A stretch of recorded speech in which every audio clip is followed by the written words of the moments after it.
Hey there, team. So at JST, we've just dropped our 8-week Hyrox program.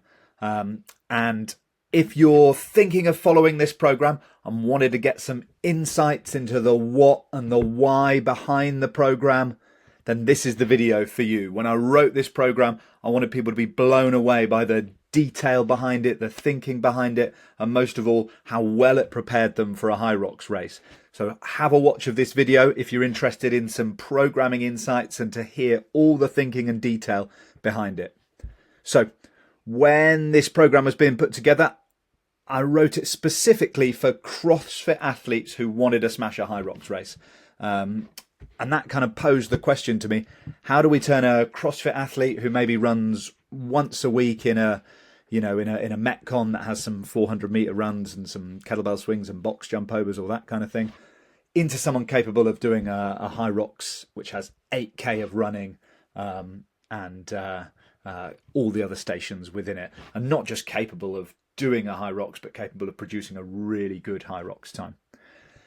The approach then that I took was, first we needed to have some gradual running exposure, some real progressive running volume that gradually built up to the intensity and volume that we needed. So I added in a bike run progression, which we'll talk about, and some real smart load management. So really paying a lot of attention to detail about how much overall running load there was, because I was conscious that if you go from, once a week doing 5 rounds of 400-meter runs with some other bits to then a ton of running volume, it's only going to lead to niggles and overuse injuries. Then obviously we're going to need some station-specific prep in there, practicing the key stations, and then gradually and in a controlled, thought-out fashion, introducing compromised running, which is just another way of saying running under fatigue. Can't go straight into that. We have to kind of build a base first. So next point was then introducing some longer base building work, conscious that a lot of CrossFit athletes may have only done a couple of 60 to 90-minute workouts ever in their athletic career, maybe like Murph that they do once a year, that kind of thing. And so adding in these much longer sessions that build a base to cope with all the contractions that are going to happen over a 60 to 90-minute race, and that sustained aerobic output, we needed that longer base building work in there. Then I wanted to keep into the program as a bonus session each week some strength work. You could follow this program along with your regular program, but if you were just following just this Hyrox program, I wanted to maintain strength, and so put in some targeted strength work that was going to match Hyrox demands, but not have too much repetition of movements that were also seen in the main program. So the strength work that we're seeing is targeted to the specific movement patterns of a Hyrox race without being the exact same as we've just done in the week. And then I started to think, how long would a CrossFit athlete who's going to do a Hyrox race want to prep for? And I thought a realistic time frame for that was 8 weeks. So we've got this 8-week program, and because it's 8 weeks, kind of used what you might call a conjugate approach, okay, where we're training multiple qualities, multiple energy systems, all at the same time with some rotating emphasis, because we can't obviously have the kind of block periodization model where we work on building a base and then progress from there. We've used in this 8-week cycle wave loading, so we've built a foundation, then we've peaked, and then we've tapered over the 8 weeks, and we've tapered in 2 weeks. We've tapered with 2 weeks to go in terms of volume, but we maintain the intensity, which is the best way to do it. So the program itself, now to get into the nitty-gritty of what the actual program looks like, 8 weeks of training with 4 sessions per week. Session number 1 is just pure running conditioning. Session number 2 is station specific conditioning. Station number 3 is building that base, and then session number 4 is that strength for Hyrox work that we spoke about. The overall macro structure of the program Week 1 to 2, we're really just establishing movement patterns, baseline pacing, and introducing some work capacity under fatigue.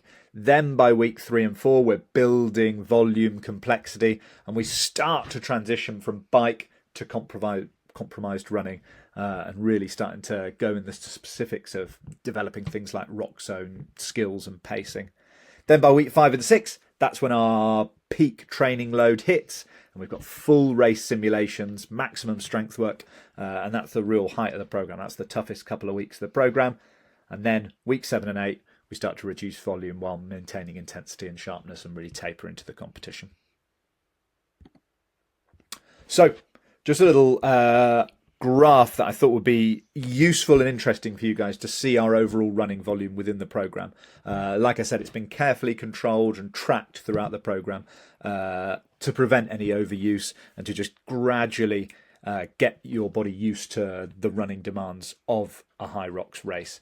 This green line here is that total running volume. You can see starts here, peaks in week 5, and then tapers off towards the end of the program. The blue line here is that more intense running threshold work. The red line is the station-specific running, the compromise running that we spoke about. So for the first 3 weeks of the program, we don't do any of that, okay? Bike is in place of that. Then it starts to peak a little bit, and we start to introduce that overall, that station-specific running volume. And then throughout, there's a kind of maintenance really in the base conditioning sessions of running volume with a little bit of extra in that peak week of week 5 before it tapers off. So just talking through that, Monday is our real race intensity running session where we're in that zone 4 plus, that threshold work, and that's our main stimulus for race pace development. So that's this session here. On Wednesdays, that's when you would be working the station-specific sessions. And so for the first 3 weeks, we're just doing the stations. So just doing sled, row, all of those things. And then in the rest periods in those, we do active recovery of bike, which is what you see here. And then come week 4 onwards, we start to introduce compromised running, so transitioning to running on fatigue legs once we've built that station-specific capacity and once we've built that running capacity here as well. And then Friday sessions, they're our lower intensity zone 1 and zone 2, just building that endurance and durability. So you can see intensity distribution, we've got that pyramid of zone intensity that we see in endurance programs, where our largest volume of running is in the zone 1, zone 2 Friday sessions. Our zone 3 work is mixed across the week, and then our zone 4 work is the smallest proportion of total running volume that we do, and it's on those Monday race pace sessions. So now we're going to look specifically at the sessions themselves and the real detail in it. Session 1 is this running conditioning work that we're going to do, and I've put in some example sessions here so you can see exactly what you'd be doing if you're following this program. Key points: every week is going to be 1K running intervals to match the race structure, so you just get really used to running 1K, and it progresses, as you saw in that graph back there, from 6K to 8K at race specific intensity. I've paced it off 10K splits, which is probably slightly faster than you'd actually do in a Hyrox race, but I think it'll match the intensity and feel and give you the necessary adaptations that are needed for the race. But you can also use a RPE as well. We provided both pace targets and RPE because elite programming recognises individual variability. Some athletes pace better by feel, others by data. Both are valid. I copied that from a spreadsheet, which is why it's got those little exclamation marks. The running conditioning structure. To start with, we establish baseline volume and pacing. Then we build some full race volume. Then we introduce some pace variations to push threshold and speed. And then we start to taper. And you can see in these sessions exactly that. Okay, this is the 6K session. We've got a little extra easy jog in there as well. and then we start to progress towards the 8K here, and then we drop back down in this race week session to just having 3K of 1K splits, and then we go into some 200-meter sprints just to really get you firing and ready. Then when we go into that station specific now, we're going to have a little look at that. So our key points for this one: we're looking to build station-specific endurance and increase efficiency and technique on the stations. We're going to maintain work output immediately after station work, so it's going to be rock zone focused there. And the station work introduces compromised running only after we've built that aerobic base and we've built that running base. So as we kind of talked about, week 1 to 3, using bike work after stations to manage total running. Week 4 to 8, we're transitioning to running immediately after station work. We gradually build in volume and intensity of station-specific work. And week 5, which we see here, that's our full volume race simulation, but we split it in half. So you're not doing a whole Hyrox, but you are doing the whole volume of a Hyrox with a bit of rest in between. Okay, so that's the most intense session of the program there. This is how the session starts, okay, in week 1 here. We've got ski erg, sled pulls, and then you're going into C2 bike, which is what I said about bike being the kind of active recovery and getting used to moving the legs after doing the stations. And then this is our week 8 session here, which is just a final dial-in of technique for all of these stations. Then just a quick graph that really just illustrates the exact points that we've just been making. Okay. We've used this controlled gradual progression of compromised running volume. Okay, so we've got this bike work here, which is underneath this yellow line of total movement after stations. Bike work here then drops off by around week 3 and 4, and the compromised running is introduced there.